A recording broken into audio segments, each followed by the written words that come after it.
केजरीवाल आज कितना गिरगिट का काम किया है कि उसने आज एक बहुत शानदार, अब तक वो पूरी तरीके से 5 से 10 साल से जब तक यानी शासन में था तब तक तो केवल मुसलमानों के और उन मुल्ला मौलवियों को 18,000 रुपए सैलरी दे रहा था। गुरुद्वारे के जो उन लोगों के लिए आज इसने घोषणा की है। क्या इससे पहले ये मर गया था क्या? आगे क्या होता है क्या नहीं, वो तो ईश्वर जाने, ये वो जाने। तो बेटे ऐसा है कि संजीवनी जो है हम जैसे बुजुर्गों के लिए तो बहुत ही लाभदायक है। और जहाँ तक 22-21 का सवाल है, अभी उनका रजिस्ट्रेशन हो रहा है। उन्होंने ऐसी कोई बात तो नहीं की कि हम दे दें, उन्होंने यही कहा कि हम देंगे। आम आदमी पार्टी के संयोजक अरविंद केजरीवाल द्वारा बुजुर्गों को संजीवनी के तहत मुफ्त इलाज देने की घोषणा की गई है। ऐसे में हम इस वक्त बुजुर्गों के बीच मौजूद हैं और जानेंगे कि ये जो घोषणा है आने वाले दिनों में कितना कामगार रहने वाला है। अंकल जी आप बताइए, पहले अपनी समस्या बताइए कि समस्या क्या है यहाँ पर। देखिए, समस्या यहाँ बहुत सारी है। समस्या, हम सीनियर सिटीजन है, हमारी बहुत पुरानी संस्था है, 250 मेंबर हैं इस संस्था में। शीला दी सरकार थी, जब कांग्रेस की सरकार थी, उन्होंने बुजुर्गों के लिए स्कीम चालू की थी।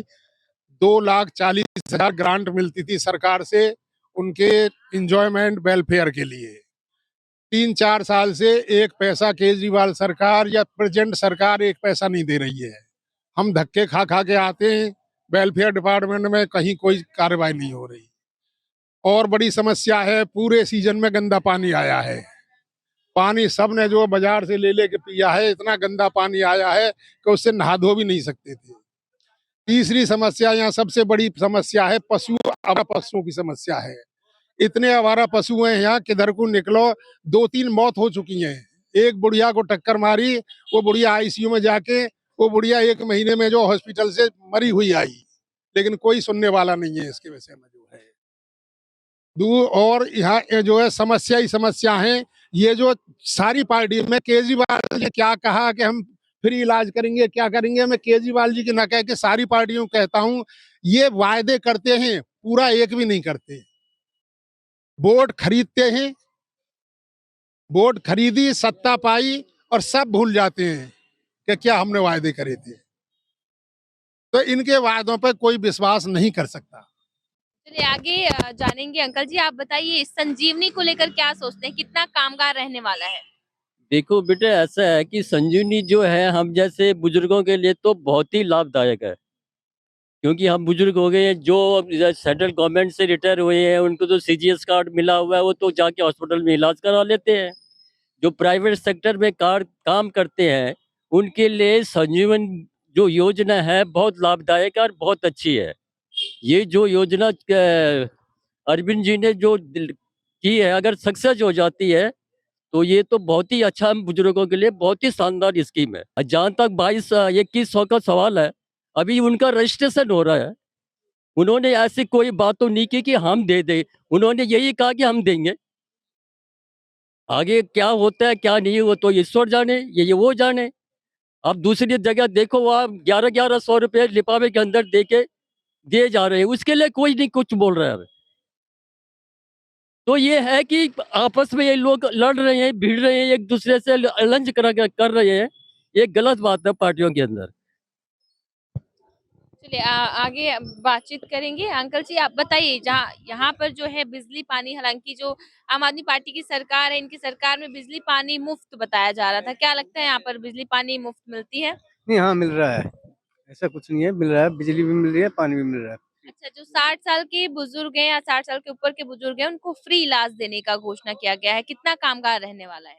नहीं, जैसे भी भाई साहब ने बताया है कि कारगर तो हो जाएगा अगर वो इम्प्लीमेंट होगा तो, है ना। देखो, जिसको पहले बेनिफिट मिल रहा है या जो सरकारी था उनको तो मिल ही रहा है, जो नहीं है वैसे उनके लिए तो बहुत बेनिफिशियल है। संजीवनी योजना जो केजरीवाल के द्वारा घोषणा की गई है, हालांकि रजिस्ट्रेशन भी शुरू हो चुके हैं, इसको लेकर क्या कहेंगे, कितना कामगार रहने वाला है? संजीवनी जो एक्चुअल में संजीवनी से पहले प्रधानमंत्री नरेंद्र मोदी जी ने एक बहुत अच्छी स्कीम निकाली थी और निश्चित रूप से केजरीवाल को शर्म आनी चाहिए।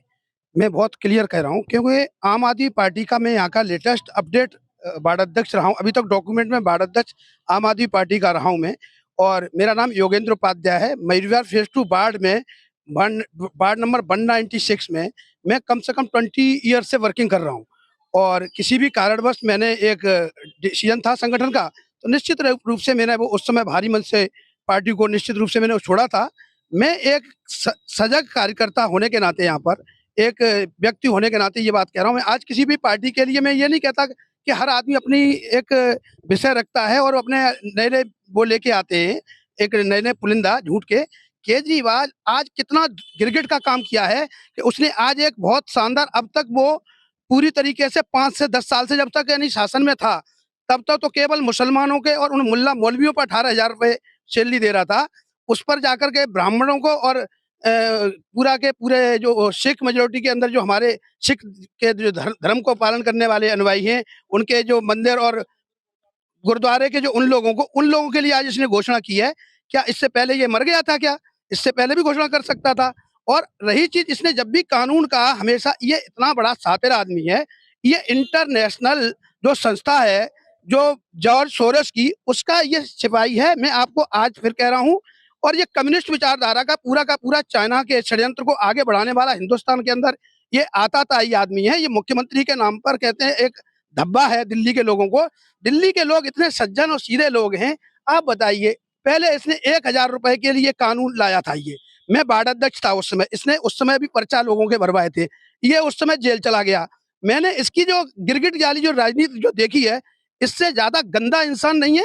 और अगर इतने ही अच्छे काम किए हैं इन्होंने, जितने विद्यालयों की जो बात करते हैं, इतना बड़ा भ्रष्टाचार है, 45 करोड़ का काम इस विद्यालय के अंदर ये कहते हैं कि हमने काम किया है आम आदमी पार्टी की तरफ से।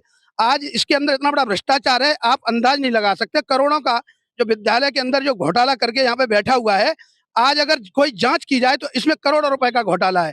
इसके अलावा आप ये देखो, ये वाला उठाइए, ये सामने दिखाइए, ये जो चौक बना है 15 लाख की ये छतरी बताई जाती है। इसमें 15 लाख की क्या, इसके 2 से 2 लाख की भी रिपेयरिंग मेंटेनेंस नहीं हुई है। और 15 लाख का सुपर साइन चौक को अटल चौक की एक वो उठा करके यहाँ से पटिया हटाने के लिए इसका काम किया था इस वाले पे। तो ये इतना ज्यादा आकंठ भ्रष्टाचार में डूबे लोग हैं। मयूर विहार फेज 2 के अंदर जो रोड बने हुए थे, साफ सुथरे रोड, उनके ऊपर केवल हल्की सी लेयर चला करके, मैं वार्ड अध्यक्ष रहते मैंने इसका विरोध किया। ये काम भ्रष्टाचार के हो रहे हैं, इनको रोका जाए। और यहाँ के पूरी तरीके से जो विधायक और निगम पार्षद दोनों ही आम आदमी पार्टी के थे, इन्होंने इतना लूट मचाई है यहाँ पर। ये फेज 2 की इधर जितनी बाउंड्री हो रखी है, पूरी बाउंड्री में करोड़ों रुपए का घोटाला है, जांच की जाए। जो ईंट की दीवार को हटा करके, मैं साक्ष्य के साथ बात करता हूँ, मैं किसी पे एलिगेशन नहीं लगा रहा हूँ, जमीन पर बात करता हूँ। अपने बाप की औलाद हो, कुछ सामने आए और देखे उस चीज को कि ईंट की दीवार का प्लास्टर हटा करके और करोड़ों रुपए का घोटाला मयूर विहार फेज 2 के अंदर पूरा का पूरा किया है। ऐसे लोगों को शर्म आनी चाहिए। और दिल्ली की जनता आज नहीं तो कल समझेगी। योगी जी के शासन का फायदा अगर अब नहीं ले पाई दिल्ली की जनता, तो आने वाले समय में दिल्ली नर्क बन जाएगी। रोड ये देखिए, इस गली से आप निकलते हैं, यहाँ पे लोग यहाँ रपट के गिरते हैं। एक भी बेशरम व्यक्ति ना, प्रतिनिधि, विधायक, विधानसभा का और निगम पार्षद का कोई भी व्यक्ति काम नहीं कर रहा है।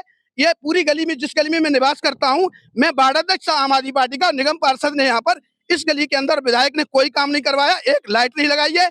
और मैंने कई बार लाइव भी किया है। शर्म नहीं आती, इतने निर्लज्ज लोग हैं। सीवर पूरी तरीके से जाम पड़े हुए हैं, कोई काम नहीं है। मैं इनका विरोध करता हूं और मेरा बोर्ड लगा हुआ है आम आदमी पार्टी का योगेंद्र उपाध्याय के तौर पे। तो ये कुछ बुजुर्ग थे जिनसे हमने बातचीत की और इन्होंने अपनी स्थानीय समस्या भी सामने रखी। साथ ही साथ हमने जो संजीवनी योजना है इसको लेकर भी बात की। हालांकि कुछ बुजुर्गों का ये भी कहना है कि अगर संजीवनी लागू होती है तो बुजुर्गों के हित में होगी। दिल्ली से आंचल श्रीवास्तव की रिपोर्ट, पंजाब की।